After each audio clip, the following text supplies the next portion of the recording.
Hey family, it's your boy Nick, and that's my brother Mike. And we want What's to going on, y'all? welcome you guys, military brothers, talking sport. In today's topic, we're going to be talking about, Hank Aaron, who just passed away today. We're going to talk about Golden State against those New York Knicks and the Draymond Green ejection, the NFC Championship and the AFC Championship game, and I hope we have enough time to talk about Ms. Wilson's statue that's in the front of the University of South Carolina. So those are going to be our topics today. Definitely join us today. We'd love to read you guys' comment, and we're looking forward to having an amazing show on today.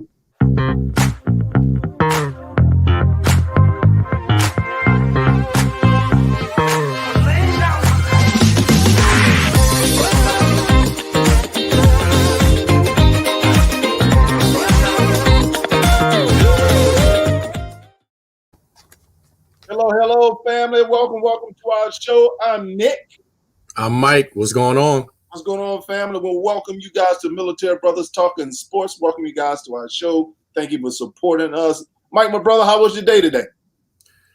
It was a beautiful day, man. I'm feeling good. Looking even better. Hey, um, just need to do it, man. I bet you are feeling good since those Knicks won last night, but we're going to talk about that a little bit later. I'm not going to touch it. I'm just saying we'll talk about that later. I mean, I had a great day today, man, here at the house. Can't complain. But the first thing we want to talk about, man, we really had some sad news that saw today. Hammer and Hank Aaron passed away today, man. I was want to know your thoughts on that, Mike. Well, first of all, he's a legend. Um, that's self-explanatory. The guy, as a child, all you heard was Hank Aaron and how he's hitting home runs and breaking Babe Ruth's record. And on that note, I didn't realize this because I was a child at the time, but he received many death threats for, on the brink of breaking Babe's record. I mean, security everywhere. But the funny thing is, when he did hit the home run and broke the record, fans ran out there on the field trying to just grab a piece of his uniform, his hat, anything. The hey kid, the smile, man. Just an incredible human, man. One of my heroes, man. A baseball great, and we're gonna miss him. Yeah, man, we definitely gonna miss him, man. And this is the reason why, when it comes to people get into the conversation and dealing with the GOAT conversation, the greatest and stuff like that. And this is the reason why I do not say I just don't believe that there is an actual GOAT, because the eras, man. Just think about what Hank. You just touched on what Hank Aaron went through in order to be recognized one of the greatest baseball players that ever played the game. So to me, during that era, during the time, he had to deal with being, threats, racist stuff, being treated, less than a man. And he just had so much on his plate, and he accomplished so much. And so during that era, I'm not sure if a lot of guys during this era would be able to deal with what those guys went through during that time.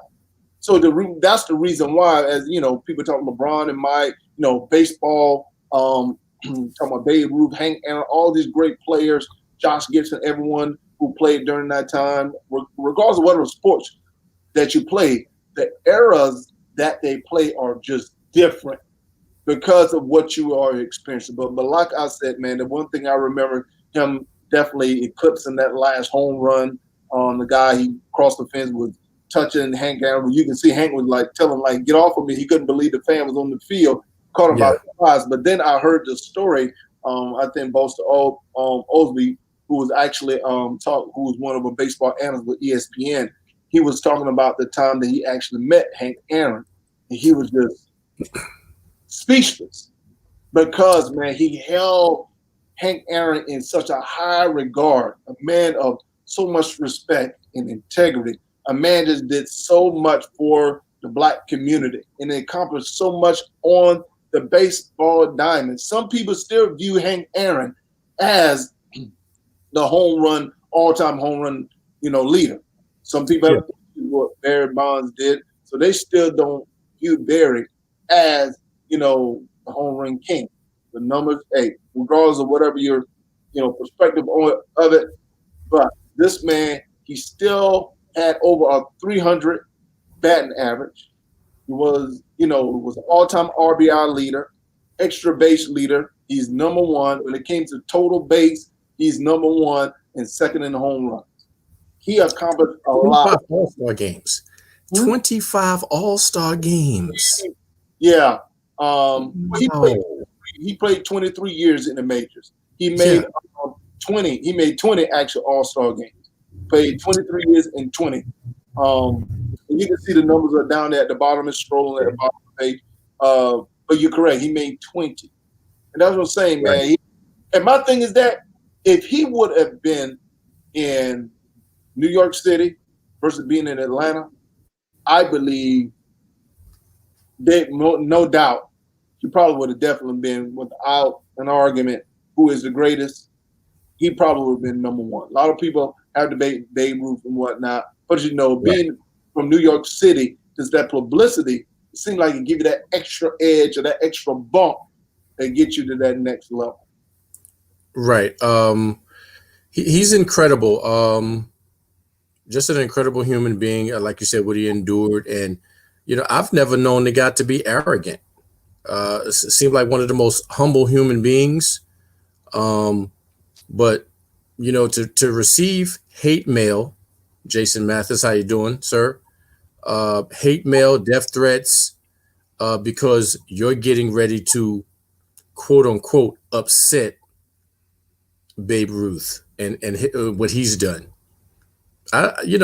This is sports. This is, and I think this was around 1974. You would think that something like this would be past tense. But I like what you said. There's a lot of GOAT categories, but he's probably going to go down as one of the greatest baseball players in the world. Just hands down, man. Well, in the city of Atlanta, just love Hank Aaron, because he did so much for the city, as well as Martin Luther King. Is a city that they love Hank Aaron, as well as Martin Luther King. Those great people who have done so much for that city. As you know, Atlanta, man, is viewed as like the Mecca. You can't look past Atlanta. So many people migrated there and doing a lot of great things out of the city of Atlanta. And so, Hank Aaron, man, like I say, it was definitely a surprise to hear about his passing. But you know what? It's for what he did for the black race as well as the white race. He did for everybody, because the man, he operated in love. And then I heard the story. They were asking, how did he develop his? He had some big and strong hands. They're like, man, how did you develop that? He said, well, he was a young boy. He used to help his father carry, how they had the ice picks. So at a young age, he had to use an ice pick to catch the ice and carry the ice. So that developed his hands. So that helped him with his strength, bat speed, as well as his form. So that just goes to show you the little things that he did just help him become such a phenomenal ball player, for which we actually appreciate everything which he has done, what he continue to do for our society as well as our community. Incredible guy, coming from humble beginnings in Alabama. And he actually started in the minor leagues. Faced racism. His kids had to practically live like they were in a prison because of the death threats, towards his children as well. Correct. Police escorts everywhere. It's just, and you would never thought that he would have went through that because of the way he carried himself. And I guess he just took his aggression out on the baseball, man. Just can't imagine going to the baseball field and your family has to be in hiding because you're getting death threats, and they'll be brought to harm as well. Police escorts. Man, I would not want to even leave my house. Right. Me and my family, I just cannot imagine what was going through his head. Like, man, I had to leave my family to play a game. I'm leaving my family in order to play a game. I understand this is the way I take care of my family. And then just think about it. If he would have asked the police to, protect and defend his family, you're not sure that guy was probably part of the Ku Klux Klan or, against him as well. So you just imagine. And that's like I stated. This is the reason why when it comes to the GOAT conversation, I really, really try to separate the two. I said, no, for that era. Let's talk about who's the greatest during that era and during that time. Because a lot of things that has transpired, you're not sure if they would have been able to handle it. You're only looking at what they able to do on the court. And I'm not sure if you would be able to handle that off the court. Like I said, I'm not sure if my heart would have been in it if someone threatened my family, want to kill my family, and I'm still supposed to go out there and perform. That's difficult, man. He did it at a high level. Just think about it. Incredible. Like white people wasn't getting threats, so they were able to play the game in peace. This man had to think about his family and under so much scrutiny and frustration, and still got the job done. So that's the reason why, man, put him in high regard. Yeah, and let it be known that the baseball commissioner didn't show up that day for his monumental home run. I believe his name was Bowie Cohn, Kuhn, Cohn, Bowie. Just that alone. And I think I remember a statement from Hank Aaron saying that, after the pressure of hitting the home run was over, because of the way he was treated, snubbed by the baseball commissioner, it literally turned him off from baseball. Yeah, I got you, my brother. So a game that he loves, man. Just a wonderful human being, and we'll always just learn.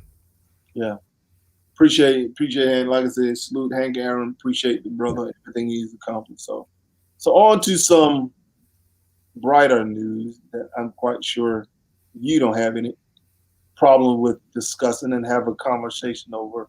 Your New York Knicks won last night. I see the big smile on your face. Yes. 119-104. Let it be known. We shook up the world.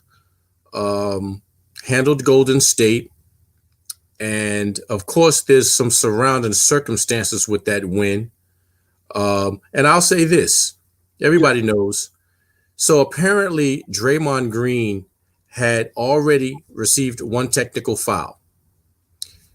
He decides to chastise his rookie teammate, James Wiseman, right there on the court, and received a second technical. And if you get two technical fouls, that's automatic ejection. There's nothing to talk about. They can't overturn it. Now, I know what a lot of people are saying. Steve Kerr said it was a mistake. The referee said it was a mistake. The fans say it was a mistake. Good for Draymond. You have no business. You're not that kid's dad. You don't yell at him on a crowded court. Should he have gotten a technical? That's just due. Close your mouth, Draymond. It's because of you. You blew the championship for Golden State in the first place when you took a swing at LeBron and called him a B. You know the rest of it. Then that's not good enough. Your mouth caused Kevin Durant to leave. That's not enough. James Wiseman doesn't have to listen to you, man. He has a coach. Stop it, Draymond. Stop it. Learn from that ejection. Learn from it. Embrace it. Take it. Take that. Thought I told you that we don't swim. Family, for those of you who are just not chiming in, first we want you guys to subscribe to our page. But secondly, this is coming from a guy only saying the reason why he's saying that is because the Knicks won last night. That's where it is a heartfelt, you can feel that half-hearted Draymond Green. Listen, brother, first of all, I don't have any problem with Draymond Green chastising Wiseman. During the game? Yeah, during the game. Because wow. This is the reason why. If Wiseman have an issue with Draymond Green, talking to him in a certain way, he would address Draymond Green. I see this as two men. As you know, playing basketball, as you know, Mike, me, you played on the same court before. We were downrange. Sometimes you get in heated argument. But the referees won't give a technical foul on me and you if me and you on the same team. That's the issue that I have with why I have an issue with the NBA. We're talking two grown men, though. Me and you arguing on the court is different from a 19-year-old kid getting chastised by the 30-year-old in front of the entire world on live TV. I do not care. They are teammates. Just if that's the way that they communicate, that's the way that they communicate. And my thing is like this: if Wiseman don't know how to speak up for himself, that's on Wiseman. But the issue that I have is the referee giving Draymond Green a technical foul. Everybody, including the Knicks, were looking at him like, "Are you serious?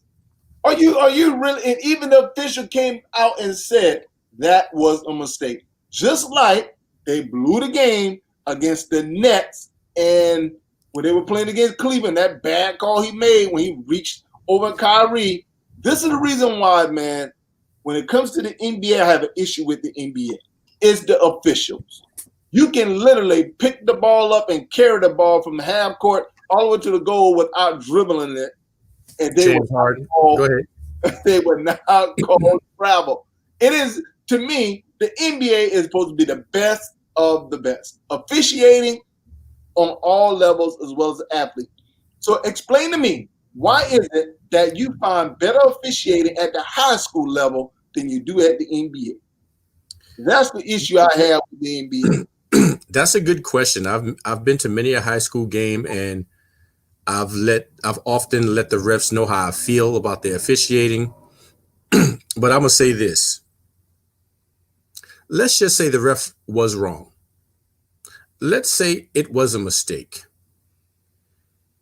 Draymond is forever yelling at a ref, and maybe the ref thought it was being towards him. Close your mouth, Draymond. You're not Phil Jackson. You're not Kerr. You're not Tommy Lasorda. You don't just go off on your teammate.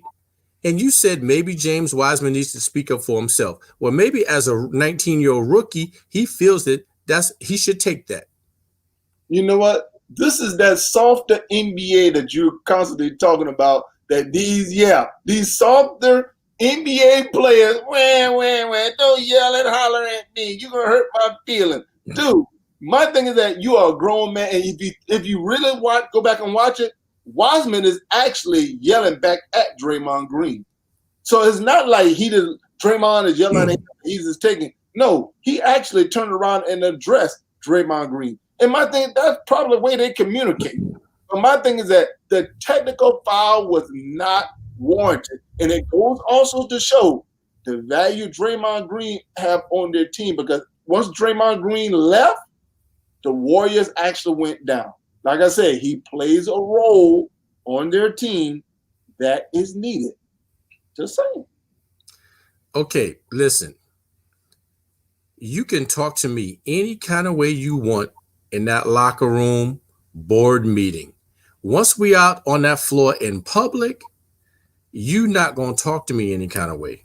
But and I want to put a pin right there. You said that's not the way that you would like to be communicated to. But my thing is that if Wiseman don't speak up and say that to Draymond, then you know what? Put that on Wiseman. That's Wiseman's responsibility. My thing is that a 19-year-old rookie is equivalent to a dude with 3 rings, 30 years old. But you said he said something back. I got it. Yeah. But see, this reminds me of T.O. yelling at McNabb. That ain't your job. They have coaches for that. You a player, play. Somebody makes a mistake, you let the coaches address that. Or you pull that brother to the side and say, listen, man, I was open on that play. You shouldn't have did this. You don't roll on him in a crowded arena on live TV and light it up, because it wasn't me. But if James Wiseman would have said, you know what, Draymond, I'm about to steal you. Right in your jaw. Get out of my face. Then what? So you don't think other players on the court hollering, yelling at their own teammates? That's just a part of the game. So that's my thing. It's like you trying to call Draymond Green out for something that everybody on the court does. He's not Draymond's record. I mean, my brother, I just named his infractions. See, do You're you remember when when KG yelled at Big Baby and it made him cry? You remember that? oh, hey, I'm fair, but my thing is that he is a athlete. He is an NBA professional. And if there's something light, then he needs to step up. Prime example. It's different when it comes to the opposite. If your opponent on a different team. When KG made that comment towards Carmelo about his wife, and Carmelo actually, KG, man, hey, Carmelo wanted to put hands on that brother. They met in a hallway and then in a tunnel. We need to talk about that last statement, my brother. But my thing is that Carmelo kept his cool on the court. But my thing is that is his teammate. If Wiseman have an issue with him, he would address Draymond Green, or he'll actually address he would actually go to Steve Kerr like, hey, you need to address. And I'll never forget my military career. One time I was a lower enlisted service member, and my first sergeant, matter of fact, it was at the 175th, where we had just before we got our first sergeant before we deployed. And I was walking, and the first sergeant spoke to me disrespectfully. Mind me, I wasn't private. I was E4 at the time. He like, hey, you. And I turned to look at him. I was like, first of all, my name isn't Hey You. Just like you want me to respect you, you're going to respect me. But what was the age difference between you two? Man, he was like in his 40s. I was in my 20s. So okay, yeah. Okay. I see where you're at, but I'll just say this. I'm not trying to defend James Wiseman, but a 19-year-old rookie might not have the same vigor as two 30-year-olds. And I understand that. My focus really around the technical foul was right. That's really what all I'm on. Okay. Draymond Green should not have gotten a technical foul. If Steve Kerr felt like he was out of line, that's Steve Kerr or Steph Curry, the captain on the team. Like, hey man, yo, you guys cut that out. Come on, or whatever. I got that. I'm just talking about the technical foul wasn't one. That's all I'm really addressing is a technical foul. Well, you know what? If Draymond keeps his mouth closed, he won't worry about getting a false technical or a real one. Close your mouth, Draymond. It's not about you. It's not about you, man. Stop it. Go Knicks. Glad they won because of your nonsense. See, now the truth come out. You would have been having everybody on the team got a technical foul, and there was nobody else on the court. And then exactly, and make sure you give Curry his two. Get him on out of there. Now the truth comes out. Exactly. Yes. So my question is, how impressed were you? Who were you impressed by as far as the Knicks? And look at your Knicks. Who were you impressed by on? Well, of course, R.J. Barrett. I think he's balling out of control. His stats are where they should be, but they could rise. He struggled a little bit, I'll admit. I mean, they're rocking, man. They beat some strong teams over the last few days, and got to give it up to Julius Randle, man. I had bad intentions for that brother. I didn't like the way he was rolling. I didn't like him when he was with L.A. Okay. He's come to play now. Julius has his hard hat on, lunch pail, work boots. He's getting it in. The one player in your guys' team, man, which I like playing, man, he's playing good, is actually Bullock. Yes. Bullock's playing great for you guys. He plays good defense, and he's that shooter that the Knicks need. And he's hitting his outside jump shot. So Bullock he is playing for you guys. So I believe he giving you guys that he plays the shooting guard. I think you guys have Barrett playing. Is he playing shooting guard or he playing point guard for you guys or small forward? Barrett's trying to do both of them. They're trying to slide Emmanuel quickly in there for permanent point. There's still talk. I believe in the kid. He's just small forward. That means y'all giving up on Knox, who you drafted a couple of years ago. I haven't given up on him. I like what he can do, and the kid got an outside jump shot. But the Knicks have. Let's see what happens, man. They don't have the same faith in him that they did, because once again, the Knicks thought that a teenager coming out of Kentucky was going to save their season. Gotcha. I got you. You got to surround this brother with pieces as well. Obi Toppin, waiting for him. So he's fantastic. I like his energy, and speaking of giving up, man, we still gotta get Dennis Smith back in rhythm. Yeah. What about MKG? He's coming along, man. Moving along. This is still a young, hungry team, man. So, but like I said, not bad for hanging around 7th place of the East, man. I'm not saying this is their year. Guys, I'm not knocking you guys. But there's a lot that can happen, man. A lot that can happen. Hey, your Knicks are looking good, so I'm not going to knock your Knicks. Your Knicks are looking good. I give you guys credit. So, hey, I give credit what credit is due. Your Knicks Appreciate it, man. Yeah. My Hornets play tonight, so I'm going to be checking them out. I think Memphis play tonight, too. So I'm having to flip back and forth between the Hornets and Memphis. Check out my boy, Jock. See what we're going to do tonight in Memphis. Yeah. I'm a Ja fan, man. Kid is awesome. Yeah, I'm looking forward to see what Jackson is going to do in Winslow when they really get the nucleus together. Because when Jackson Winslow comes back, Memphis is going to be a team that is going to be a scary team. Scary team, and I'll put it that way.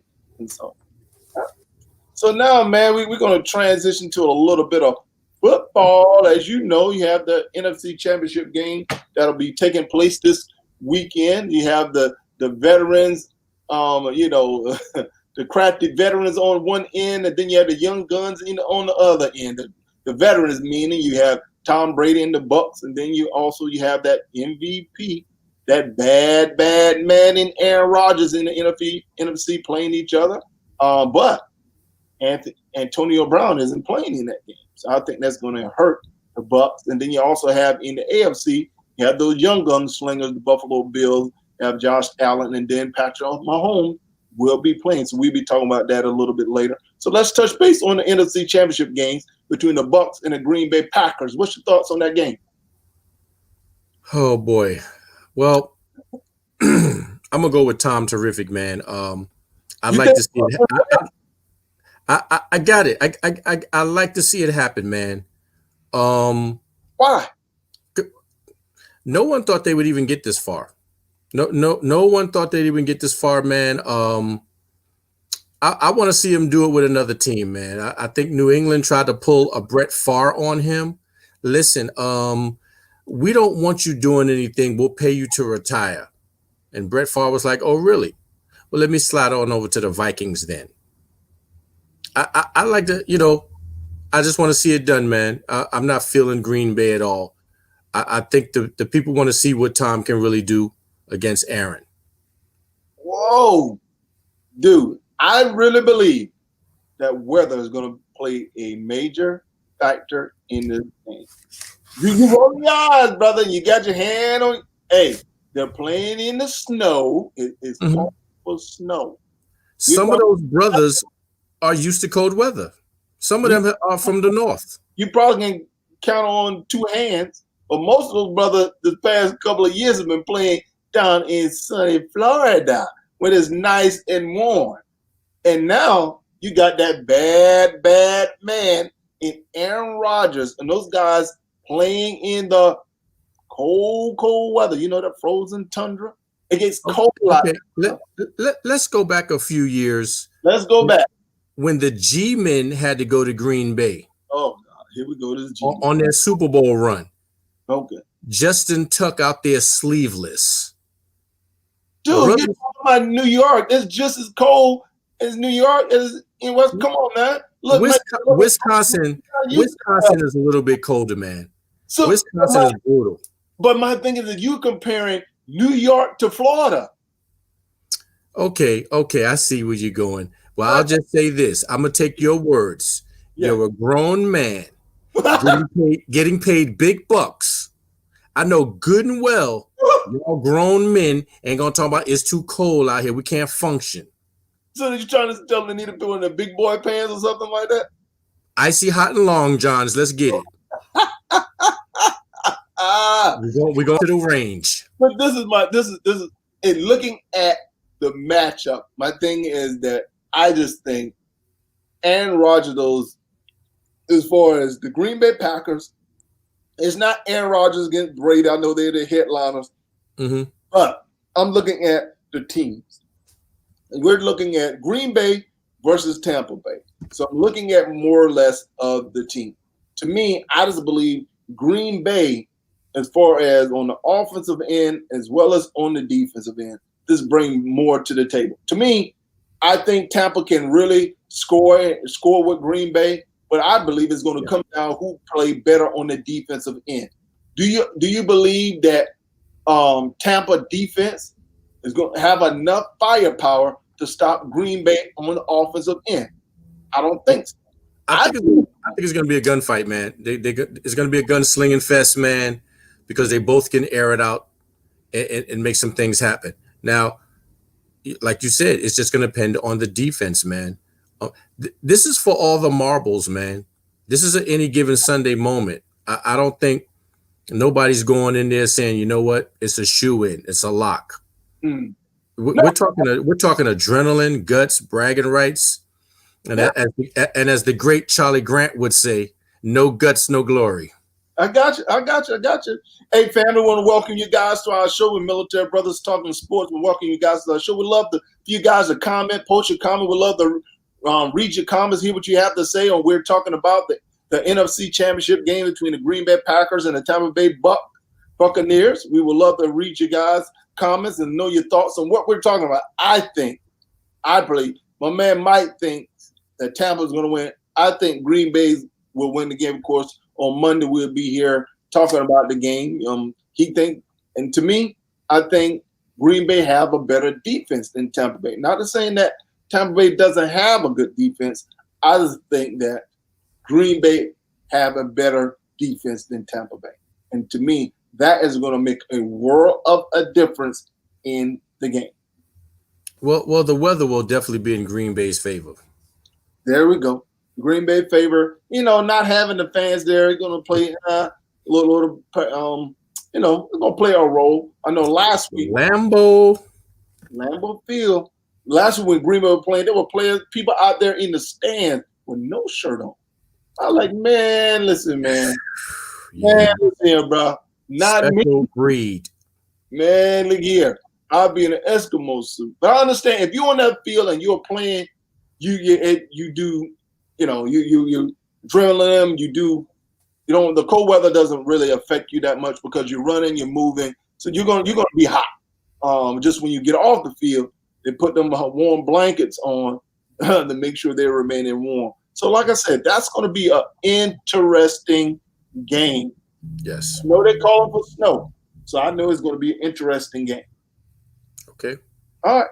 So now we're going to move over to the young guns, that AFC Championship game, the Buffalo Bills against the Kansas City Chiefs.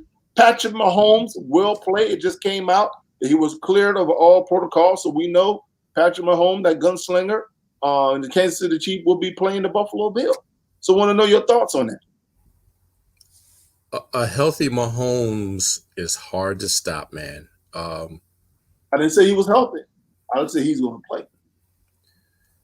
Well, I'm not going to question what will be inside his body or what protocol they took, but you can best believe that brother going to be at full staff. Hopefully his O-line will be ready to rock and roll. I know the Bills are coming.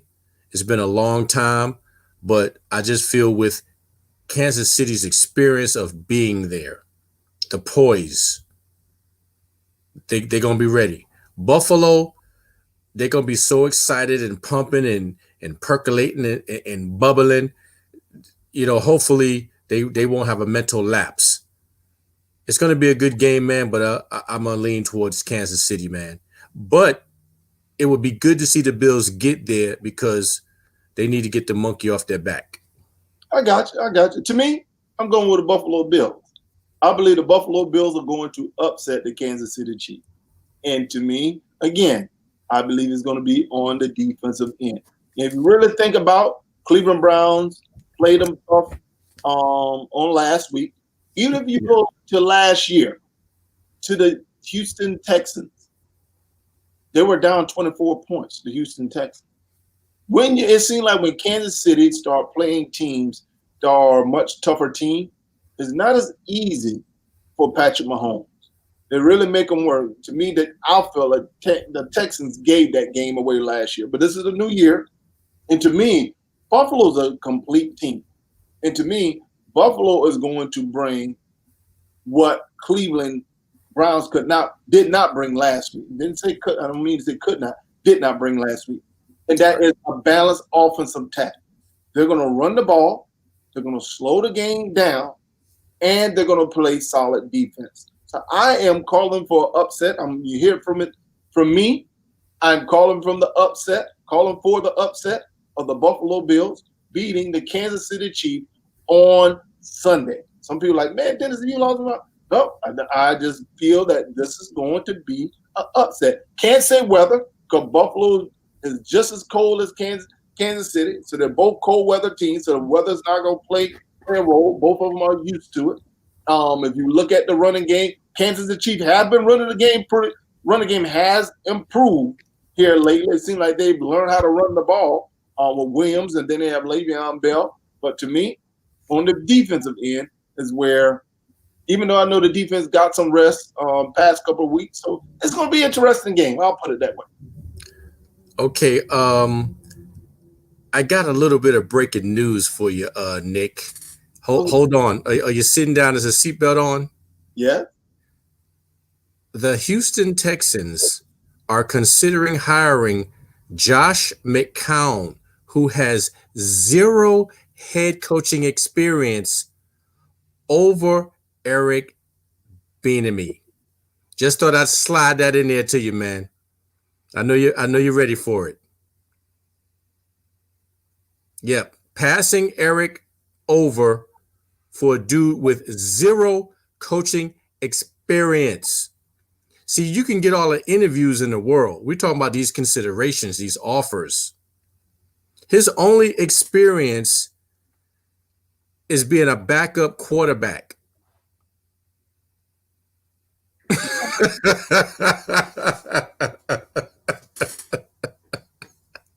Right. Yes. See, like I said a couple of days ago, if I was the commissioner over the NFL, we would not have this problem. I got you, my man. I got you. I had to get that to you, man. We would not, if that goes down, trust me, and Stephen A. Smith was talking about on ESPN earlier, it is a disgrace. It is a disgrace that there are only 2 black head coaches in the NFL currently as we speak. It is a disgrace for that to take place. And you're going to mean to tell me you're going to go with Josh McCown over Eric Bieniemy. And I'll let you know, man, I'm a huge Eric Bieniemy fan. Eric Bieniemy was a running back out of University of Colorado with Cornell Stewart back in the day. So I know Eric Bieniemy career. I was a huge Colorado Buffalo fan back in the day.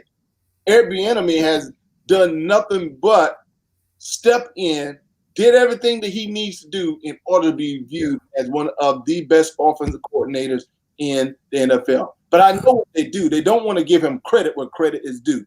He's under Andy Reid. Andy Reid is really calling the play. But Andy Reid has come out and said, no, the guy who is actually calling the plays is actually Eric Bieniemy. You don't even want to give him credit. Just like Byron Leftwich right now is the offensive coordinator with the Tampa Bay Buccaneers. They don't want to give him credit based on him being a black man calling the plays. To me, man, it is completely a disgrace for the NFL to not require these teams to give these gentlemen an opportunity when they've paid the way. To me, I believe they need to put it in place. Okay, so you guys want to play this game? If you do not, and if your franchise has never hired a minority, I am going to mandate that you hire a minority to be your head. Push that. Listen, I'm a co-sign, man. Let's push it up, man. Push it to the commissioner. Bro. And I'm a find a way. Push it. I'm a co-sign. Be done. this also happens. It happens in the NBA as well because, look at Pat Ewing.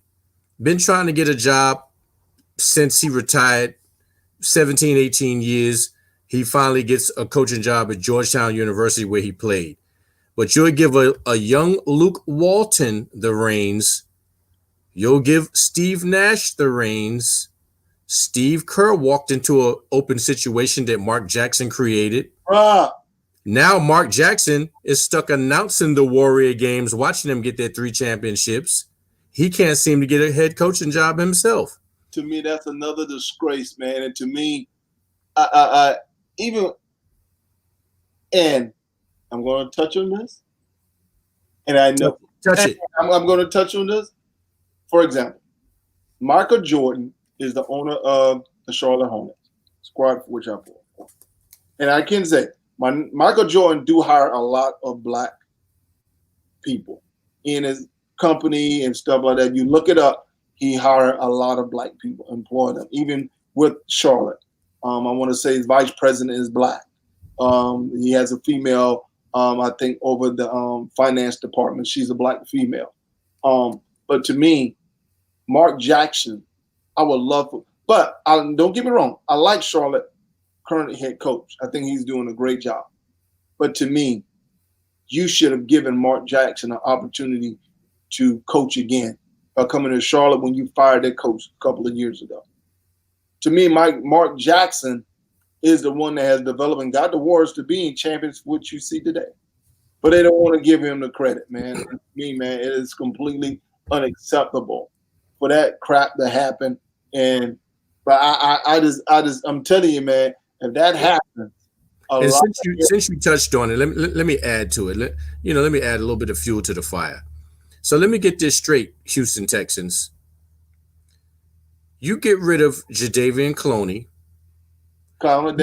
You get rid of DeAndre Hopkins. Yeah.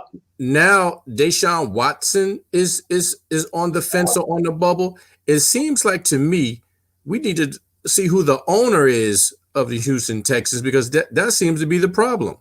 This is the same. This is the same owner who talking about the players running asylum, talking about calling them pretty much prisoners when they had the issue about taking the knee. So the NFL players and us, we might need to go ahead and ban the NFL again. Players need to take a stance, man. This is out of control, man. This is unbelievable. Man, unbelievable. A quarterback, no coaching experience, considered the head coach for the Houston Texans. Bruh, you should have that job. I'll be assistant. It's crazy. Man, trust you me, until they come up with a way to start doing a better job as far as ensuring that equality takes place. That's what it's about, equality. Making sure that everyone is given an opportunity, a fair shake. That's all we're asking for. Not looking for a hand up. What we're asking you to actually give a hand out, meaning that everyone get a fair shake. That fair shake. You see, W.C. Fields said, never give a sucker an even break.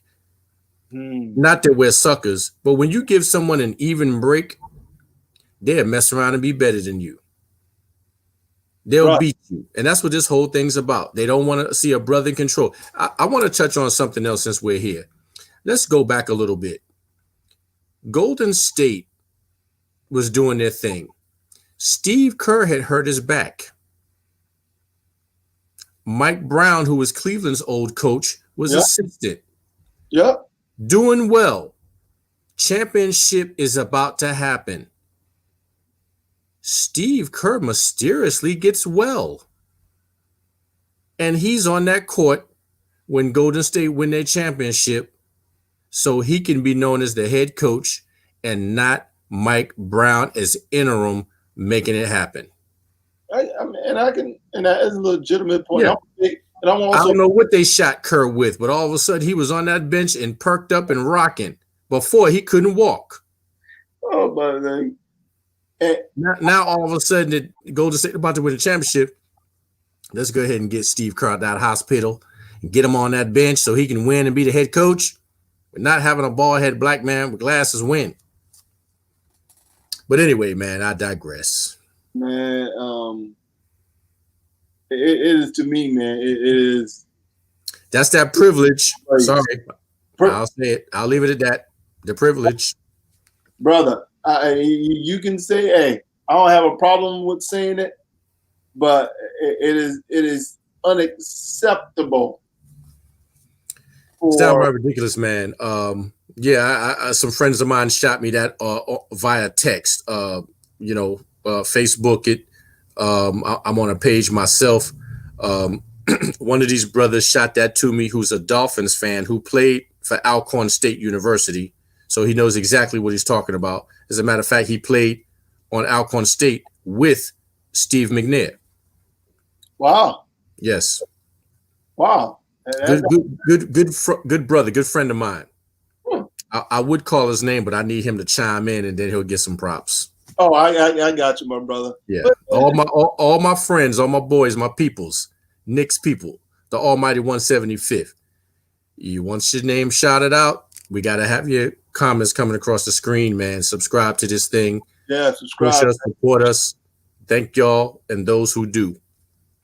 And just think about it, man. To me, I can understand Cincinnati firing Marvin Lewis, and I know we're supposed to be talking about the playoff, but this came out. Yeah.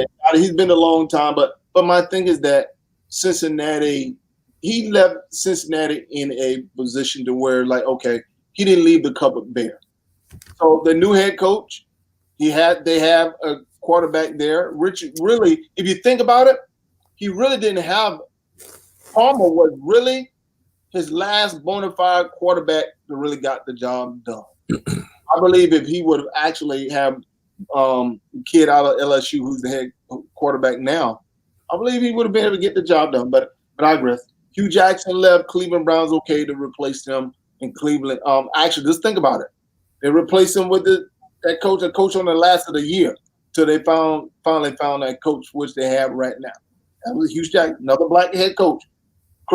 Jim Caldwell was coaching the Detroit Lions. Caldwell was doing good to replace him, and the team got worse. Another example, Todd Bowles was with the Jets. They just fired their head coach because the team got worse than what Bowles did. Then Mike T is still there. I'm just showing you what it seems like when these head coaches get the head coaching job in the transition, the person that replaced them does a worse job than they were doing. So that goes to show you that they were not the problem. But we do not, these gentlemen are not receiving a fair shake. They don't get the same chances. They don't get the same chances, so, and that's include not only coaching, but position as well, So true. They put them at defense coordinator, not a problem. Corner, secondary coach, defensive line coach, or put a lot of your offense coordinators. And playing. I meant players. They get a chance to blow season after season after season. I know I give them boys a hard time, but it took 12 seasons for them to say, you know what, maybe Romo's not the man. Bruh, but Romo still got paid, but look what's happening. Yeah. Dak is begging, even though, just saying, 35 mil that. And to me, I just learned. And he asked for 40. Hey, when you're asking for all of that money, man, and this is why I have, and it goes back to Tom Brady. I have a lot of respect for Tom Brady. He said, I don't need to get paid as the highest paid player in the league. Just pay me a decent salary and invest in this offensive line so I can make sure that I'm winning championship. So to me, because he's in commercials, like I said, his wife was getting paid. But I hear nor there. I digress. We supposed to be talking about the AFC Championship game. I know. Yeah. It's a good sidestep, though. Good sidestep. Yeah. So my thing is that, I think the Buffalo Bills are going to beat the Kansas City Chiefs this weekend, and it's interesting that Byron Leftwich is not being considered, but he should. But I digress with that. But I just think the Buffalo Bills are going to get the job done this weekend. I'm just calling for the upset, baby. I think. Okay. Okay, so how is it cool when you call for the upset, but when we go to the other side, there's no love? No, it's not that. I just think that Tampa Bay defense is going to get exposed by Aaron Rodgers. Okay, That's all I'm saying. To me, I believe Buffalo have a much better defense, and to me, Buffalo has a running game, and yeah, they're going to reduce the opportunities that Patrick Mahomes is going to have to score the ball and go up and down the field. That I just think Buffalo's going to slow the game down, and I think that's what you have to do in order to beat Kansas City Chiefs. yeah. They'll both be at the OK Corral. A lot of shots, a lot of gunslinging. Sure. But as I said, I think with Kansas City's experience and being there before, they're going to handle the show.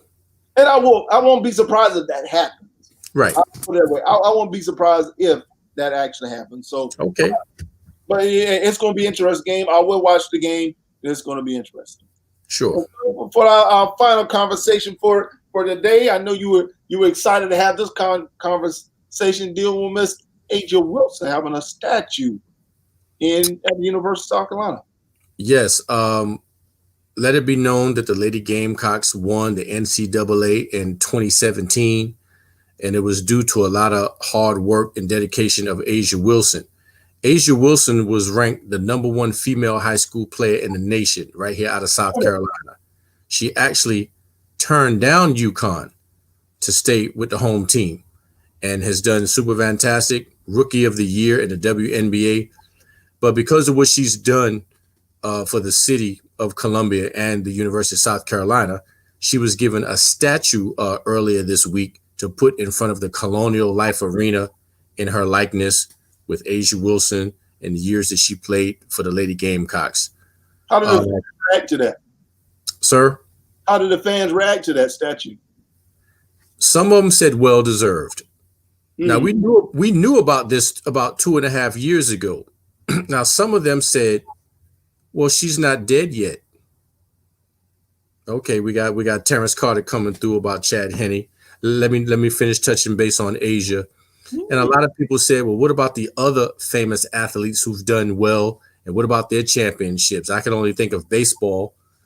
Football did have the Heisman in 1983, George Rogers, who had a mural and a street boulevard.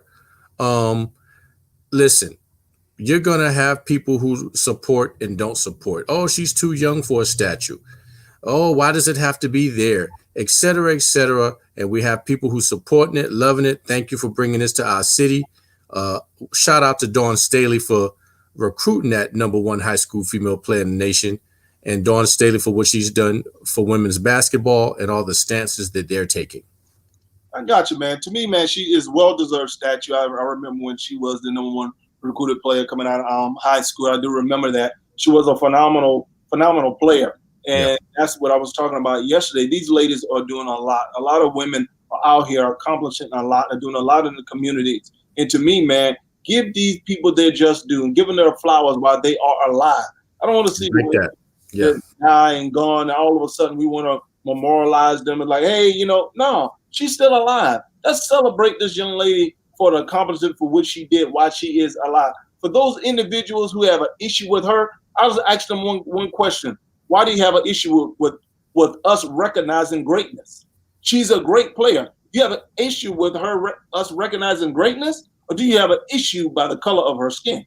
So if we had to recognize anybody else who had done something great, would you have an issue with that? To me, if it's something that is positive, instead of having an issue with her, probably have a conversation with the University of South Carolina. They saw something in her that they wanted to recognize.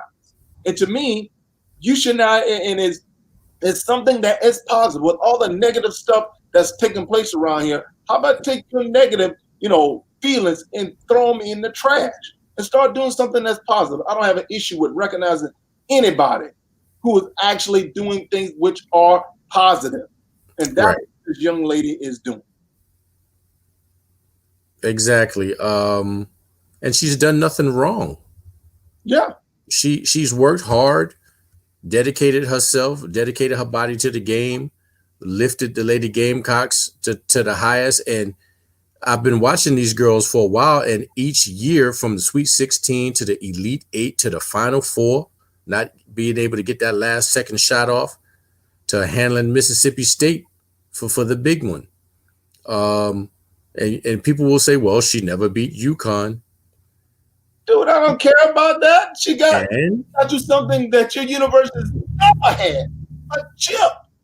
Women's basketball, men's basketball, women's basketball, men's football. Well, only men play, but I'm just saying. Well, I don't know. Lady Vanderbilt kicking the field goals and stuff like that. But I'm just saying. Yeah. She brought you a chip. You won a championship in baseball. Got it. Maybe you should recognize what the two of them players have done. Back to back. That's what I'm talking about. Give people their flowers while they're still alive. Don't wait till they're dead, and now all of a sudden you want to say something. Come on, man. So to me, let me add this too. You mentioned baseball, and I remember when the Gamecocks won their first baseball championship. There was a guy named Jackie Bradley Jr. He now plays for the Boston Red Sox. He's incredibly talented. That's right. That brother should have had so much recognition after game one because it was his heroics that secured their first championship. No props, no statue, no nothing. And the Gamecocks had been to the championship at least 3 times plus. Couldn't do it. Yeah. Hey, I'm with you with that. So to me, they need to make sure they do their part. Appreciate you, Blake, my brother. Appreciate it. Welcome to our channel. Please subscribe. Love comments. Love to hear your comment. We're talking about A'ja Wilson and her. They're giving her a statue for a job well done at the University of South Carolina. Some people have issues with it. Excellent. Some people don't. My thing is that, hey, give people their flowers while they're still alive and whatnot. Yes. So I do appreciate you chiming in and definitely following our show. Definitely subscribe. Love to hear you guys comment every time we do the show. So, man, like I said, man, well-deserved. And to me, when South Carolina I think they won back-to-back championships. So, to me, those guys should be recognized. At the University of Clemson, trust you me, Deshaun Watkins' name is up on there. They're going to recognize great players. That's how they recognize. They have them up around the stadium. That's how they go about recognizing these great players. And guess what? So if they decide, hey, they got a tiger outside of the stadium, but the way they go about recognizing individuals based on what they do on and off the court, on and off the field, what they do, they put their name up. So to me, man, you have emotions that is out of control. If you have an issue with them rectifying a statue over a greatness. So that's all. And had she lost the championship, you'd still be talking trash about her. So just relax on that. Relax. Yes. So, man.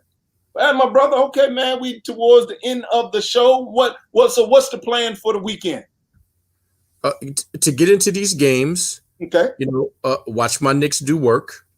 And just relax, man. And I want to say in closing, rest in peace to the great Hank the Hammer, the Hey Kid, Aaron. If you get a minute, look his history up, look up his highlights. One of our heroes is gone, and he'll be remembered forever. Thank you, sir, for the memories. Rest well. Rest well. That's right, man. As for myself, I'll be watching the game as well as doing some honey-do lists. Quite sure my wife can have some things for me to do. And then after that, man, like I said, I'm definitely going to just try to enjoy the weekend, man. Everyone, I pray to you guys be safe.